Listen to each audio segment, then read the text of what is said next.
আমরা জাহাঙ্গীরনগর বিশ্ববিদ্যালয়ে পক্ষপাতিত্বমূলক আচরণের জন্য একটা বিশেষ গোষ্ঠীর চাপের জন্য নির্বাচন কমিশনার এই এত অনিয়ম দেখে তাকে পদত্যাগ করতে হয়েছে। আমরা জাতীয়তাবাদী ছাত্র জগন্নাথ বিশ্ববিদ্যালয় অবশ্যই প্যানেলের ক্ষেত্রে আমাদের বিশাল বড় একটি পরিবার, এই পরিবারে অনেক যোগ্য ব্যক্তি রয়েছে। তারপরও সাধারণ শিক্ষার্থীদের অধিকার আদায় এবং সাধারণ শিক্ষার্থীদের কাছে যার গ্রহণযোগ্যতা রয়েছে এটার ভিত্তিতে এটা সমীক্ষা দেখে আমরা আমাদের প্যানেল নির্ণয় করব। আর এটাই যেহেতু একটা অনাবাসিক বিশ্ববিদ্যালয়, সেখানে অন্য বিশ্ববিদ্যালয়ে আপনার অনেকগুলো হল থাকে, সেখানে নেতৃত্ব বিকাশের সুযোগ রয়েছে, নেতৃত্ব দানের সুযোগ রয়েছে। সেখানে 23টি পদ আর একটি মাত্র মেয়েদের হল, সেখানে 15টি পদ। তো জগন্নাথ বিশ্ববিদ্যালয় ছাত্রদল বৃহৎ একটি পরিবার, সেখানে আপনার নেতৃত্বের যোগ্যতা এবং সাধারণ শিক্ষার্থীদের পছন্দের মাপকাঠি দেখে আমরা আমাদের প্রার্থীটা বলবো। আর হলো আমরা বিগত 4টি বিশ্ববিদ্যালয়ের নির্বাচনে, ছাত্র সংসদ নির্বাচনে আমরা দেখেছি প্রশাসন বিভিন্ন নির্বাচনে আপনার ঢাকা বিশ্ববিদ্যালয়ের নীলক্ষেতে আমরা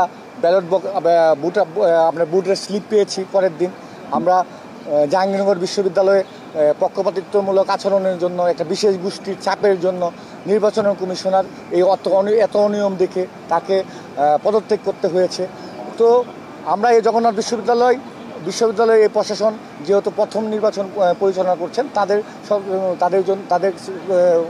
কাছে আমাদের একটা স্বচ্ছ ধারণা থাকবে। এবং আমরা বিশ্ববিদ্যালয় প্রশাসনকে বারবার জানিয়ে আসতেছি যে 18,000 শিক্ষার্থীদের প্রাণের দাবি। আমরা এই যকসু নির্বাচনের জন্য অনেক আন্দোলন সংগ্রাম করেছি। আমাদের সেই প্রাণের সঞ্চার যে যকসু নির্বাচন, সেখানে সকল ক্রিয়াশীল ছাত্র সংগঠনগুলোকে নিয়ে সবাইকে লেভেল প্লেইং মাঠ করার জন্য এবং বিশেষ একটি গোষ্ঠীকে, বিশেষ কোনো দলকে জিতানোর জন্য যেন এই নির্বাচন না হয়, সেই জন্য আমরা বিশ্ববিদ্যালয় প্রশাসনকে বারবার অবহিত করেছি। এবং আমরা প্রশাসন এবং নির্বাচন কমিশনের কাছে আমরা দাবি জানাচ্ছি এবং আমরা আশা করব যেন যকসু নির্বাচনটা সকল ক্রিয়াশীল ছাত্র সংগঠন কোনো ধরনের আপনার তাদের পক্ষপাতমূলক আচরণের আপনার প্রমাণ না দিতে পারে। আমরা এটা আশা করি।